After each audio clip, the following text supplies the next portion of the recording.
Overpowered characters. Am I right, ladies and gentlemen? Oh, man, it's almost like a punchline to a joke at this point. Overpowered characters. Da-da-da-da-da-da. Wah. All right, so it can be very difficult to write for overpowered characters, and I'm not just talking about like personality, character motivation, backstory. That stuff can be difficult, but I think we've all seen some really, really strong characters, both protagonist and antagonist, mind you, that might have some of those interesting traits, you know, personality, background, all that kind of stuff. What is difficult is their level of brokenness, their level of strength, okay? And, you know, I'm not a writer, okay? I'm not a mangaka, I'm not a comic book artist, except for that one time in 2nd grade where I wrote my magnum opus, The Hamburger Hero. He was a hamburger-themed superhero, and my God, he was better than Superman, Batman, Green Lantern, all put together. But, you know, after I finished my masterpiece, I put down my pen, of course. No, so I'm not a writer, but I can understand the problem that you can encounter when it's like, okay, you're going to create your main character, your protagonist, your hero that's going to save the day. Well, in order to give that hero an uphill challenge to make it exciting and gripping to the reader, you have to have an equally strong, or if not even stronger, enemy for that hero to face. And it's sort of like a paradigm, a paradox, so to speak, where it's like, well, what if you make the villain so powerful that you literally write yourself into a corner and it's like, shit, the main character, in the way that I've set them up, and the power set, and the moves, and the world building that I've given, and all that stuff, there is just no conceivable way that he would be able to face off against this villain. Now, when it comes to My Hero Academia, we might not be at that point yet. Okay, crap, who am I kidding? I think we're well past that point already. But, okay, here's the point, all right? We're talking about Chapter 334 and Chapter 335 today, okay? Those two chapters. I know Chapter 336, the one that just came out. I read the translations of it. I know what happens, but I'm not as invested with that plot line. I mean, it's nice we're going back to that, but we'll talk about that next week after the officials come out. I'm way more interested, and I want to talk about the stuff involving Star and Stripe and All for One and Tomura. I want to talk about that stuff first before we get back to that plot line. Okay, is that cool with everybody? All right, so here's the situation, all right? Star and Stripe, America's #1 hero that just showed up in the story, arrived with apparently the strongest quirk in the entire story, maybe only even rivaled by One for All and All for One, if not stronger, if you look at it in a certain context.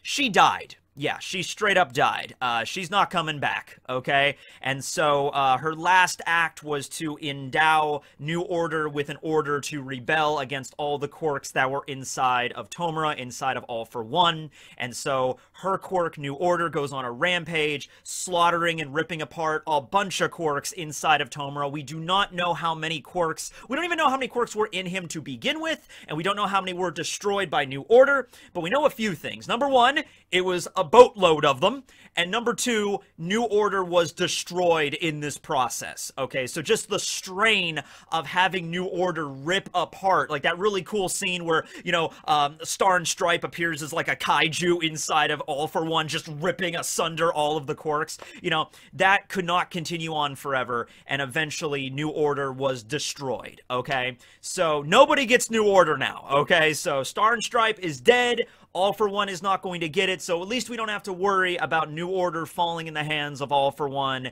and him ruling the world with that. Not that he wasn't already ridiculously overpowered to begin with, but at least that quirk is off the table now, okay? And along with that, Cassie is dead, all right? And we're not even going to, like, it's not even a thing where it's like, well, maybe the quirk, like, the vestige of Cassie will live on, just like the vestiges of the previous users of One for All will live on inside Deku. I thought maybe Horikoshi was going to go that angle with it, well, because, you know, quirks are kind of like souls, or at least a backup for your memory or something in My Hero Academia. So I was thinking, oh, all right, well, her physical body is destroyed, but at least her quirk will live on, and we'll see that. No, quirk is gone, body's gone, Cassie's gone, New Order's gone, just gone, okay? And it's gone. It's all gone, all right? And barring some really crazy out there spin with the writing, I don't think they're going to be coming back. I mean, yeah, we could always have flashbacks. Yeah, we could always have, like, a side manga or a prequel. Maybe after Benton is done with My Hero Academia Vigilantes, we'll skip over to My Hero Academia the United States. You know, we'll switch over to that to see Cassie's exploits in the United States as the #1 hero. I don't know. So that was the thing, and I've said this when I did the videos talking about that. I did a review. I talked about, you know, when Star and Stripe first showed up, I'm just like, please, Horikoshi, please, please, please, do not do the thing where you introduce a really cool character that we've never heard about up until this point, and it's like, wow, this character's awesome. Wow, this character's ability is so powerful. That's great. I can't wait to, and then just dead, okay? Please don't do that, or at least add some spin to it or something, please.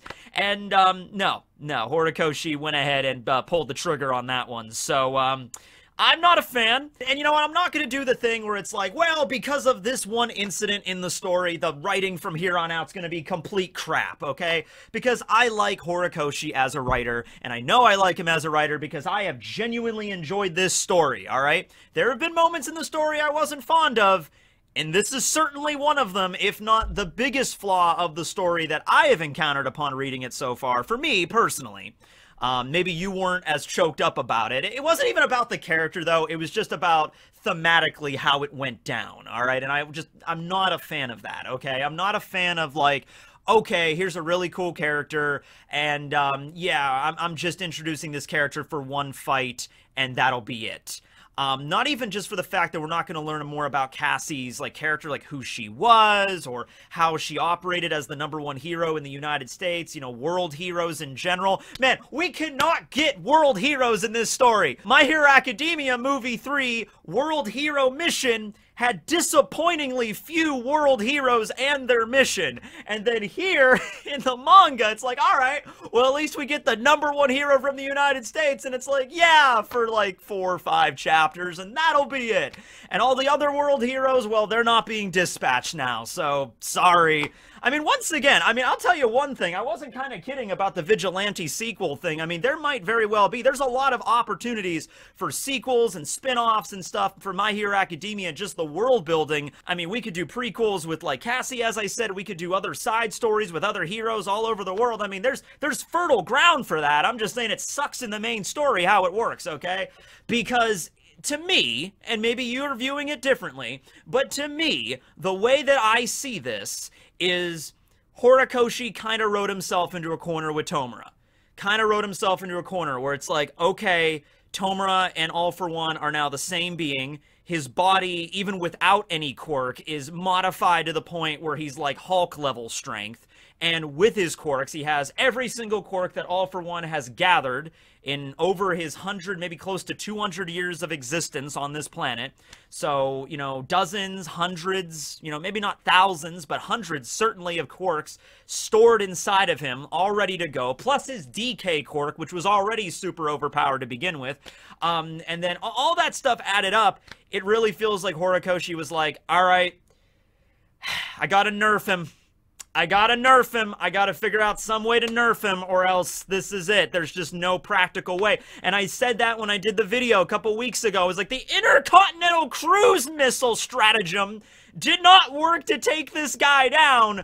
What is Izuku gonna do? And even screw that, even if all of Class 1A work together, because it's not just Izuku's fight anymore, that was the whole point of the last little mini arc we had. You know, it's not just Izuku's fight, it's everybody's fight. Well, okay, but even if you want to get all members of Class 1A together to fight against Tomura, I'd still put all my money on Tomura at that point. I mean, how could you not at that point, really? I mean, Izuku's really strong. He's learning more about One For All. Bakugo and Todoroki are training. Everybody's training. Everybody's getting stronger. They all have their different methods of attacking and everything like that. Ida's really smart. Ida and Momo are like the tactical side of it. You got Jiro and Shoji and Koda for reconnaissance, right? You got Bakugo for the heavy destruction. You got all these really interesting characters. But I'm sorry, the way Tomura was, and he wasn't even at 100% yet. That's the crazy thing, right?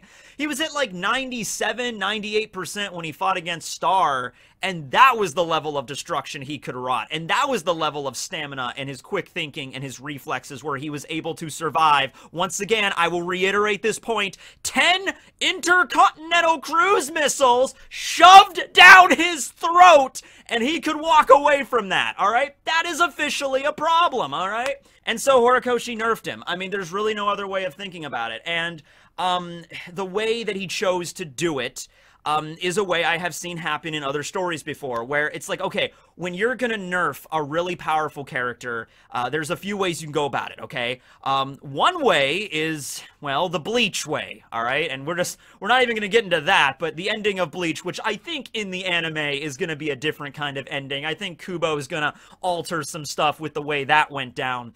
But at the end of Bleach, you literally have Yuha as, like, Quincy Jesus. Like, he's super powerful. He's absorbed the Rayo. He's got all these crazy powers inside of him. How's Ichigo gonna beat him? He's like, alright, well, yeah, the long and short of it is he can't. So instead, here's a magical silver arrowhead that really hasn't been explained up until now. We'll just fire it right through his heart, and all of his powers will just be turned off for like 5 seconds, giving Ichigo just enough time to slice him in half, and then we'll be all copacetic. Then we'll be good. So you can either do it like that, where you create a literal Deus Ex Machina. I mean, that's what it is, a Deus Ex Machina, an object, something that came out of nowhere to use against the main enemy in order to either weaken them or, you know, restrict them so they can't fight at full strength, or remove some of the powers from them. You could go that way with it, or you could go more of the angle that Horikoshi did here, where it was like, okay, I'm gonna weaken Tomura by utilizing the #1 hero of the United States of America with purportedly the strongest quirk, the strongest natural occurring quirk in the entire world.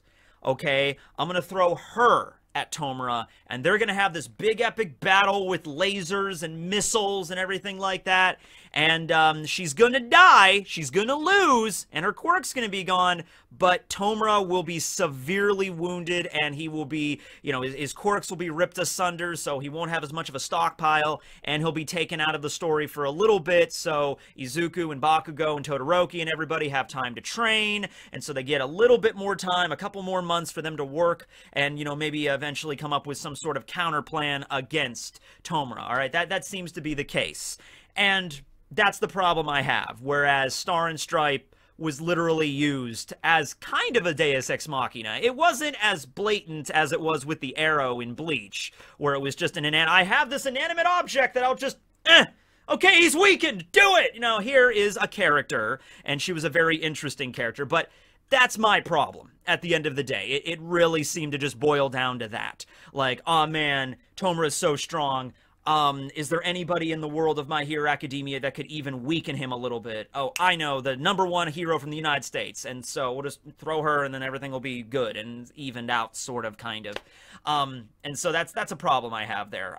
Now, here's another thing, though, that I wanted to bring up, and it's that the next chapter after Star died, okay? So chapter 335, I believe. The chapter that we found, you know, at the end, it was like, you know, All For One talking to Dabi, and or Toya or whatever, and you know, he's like, my dear Toya, you know, you and I are very similar in a lot of ways, but there's one way in particular that we're very different. You know, we both have a key end goal that we see. For Toya, it's the downfall of Endeavor, and for All For One, it's one for all. You know, they all have like one ultimate goal that they want to achieve. However, All For One goes on this long monologue, this speech of how, you know, I've been at this for decades, literally century or over a century. I've been at this, okay? And so I have patience with what I do. I lay down a route to the end, but I also lay down extra routes in case that main route doesn't work. I lay down backup roads for that backup road for that backup road, all coalescing, all converging on a single point, so that if I'm going along one way and it's blocked and All Might shows up and screws up my plan, I have another road around, another detour I can take. Sometimes it could take, you know, months or years or even decades, but eventually the roads will converge back on the main path and I will achieve one for all. He even says in that chapter all of his fears and like, well, what if New Order and One for All ended up working together? You know, what would have happened if Cassie made it to Japan and was working with Endeavor and Hawks and Izuku and everybody like that? Well, in that situation, that would have been a horrible outcome, but the way that All For One speaks about it is just like, even in that horrible situation, I would have still had some way to fight, some way no matter what. And that just really seems a little bit disappointing to me, because that kind of shows that, like, yeah, even if Cassie were to not even kill Tomura, not even kill him right there, but like let's say the battle ended with both of them being severely weakened, all right?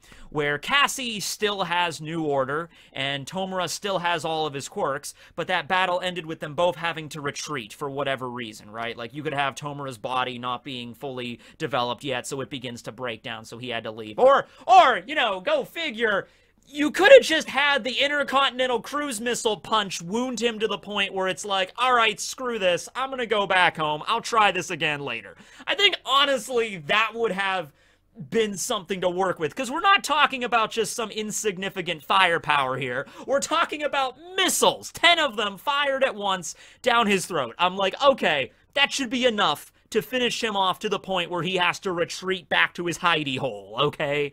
And then we can come back later. And that would have actually been really interesting, because if Cassie finally made it to Japan, she could have explained this to Endeavor. She could have been weakened. She'd have been in, like, the medical bay or in the hospital getting, you know, healed and everything like that. And she could have been like, yeah, so I launched 10 Continental Cruise missiles at Tomura, and it weakened him, but he's still alive. And we can't just keep using, like, if that's the level of threat we're dealing with, we got to really rethink our strategy here, okay? I think that would have worked a lot better. But it's also the situation of, like, I want to see those plans. You know, if All For One is really such a Machiavellian schemer with all these plans and strategies, then that seems way more interesting to me. That seems way more interesting to if New Order managed to survive, if Cassie made it, and it's like, ah, yes, okay, so, you know, All For One's in his cave, like, plotting, and he's like, so, Star and Stripe has made it to Japan, and she is allying with All Might and with Izuku, and One For All and everybody, and Tomura was weakened by 10 Continental Cruise missiles being launched at him. Okay. Well, it's not the greatest scenario, but I do have a backup plan, because I am All For One. I have all of the backup plans, okay? And that would have been cool to see his backup plan maybe actually turning out to be way more interesting. You know, it just feels like we were kind of robbed from that with, like the safe option, I guess. The safe option of just like, oh, just kill her off and have her weaken Tomura, so then it'll make it easier for Izuku to fight against him. That was the safe option. The harder option would have been to do the backup plan. It's almost like, oh man, I really don't want to say this, because I really do like Horikoshi as a writer. This is a lull in the story for me, like I said, but I'm still optimistic. I'm not gonna, like, drop the story or anything like that over something like this, you know? It's like, especially when you have a long-running manga, I mean, there's gonna be points. There's points in One Piece that I'm not a huge fan of. There's decisions that Oda has made in One Piece. There's not very many of them, but there's decisions Oda made that I was just like, man, you really could have done something else with this, Oda. You took, like, the safe option. Pell is a good example, but there's a few others. That's ironic. In one situation, we have, in One Piece, the characters just won't die, and in this situation, Horikoshi does kill off Star, but it's just the way she was utilized that I don't like. It's not just the fact of characters living or dying, it's the way they're used, okay?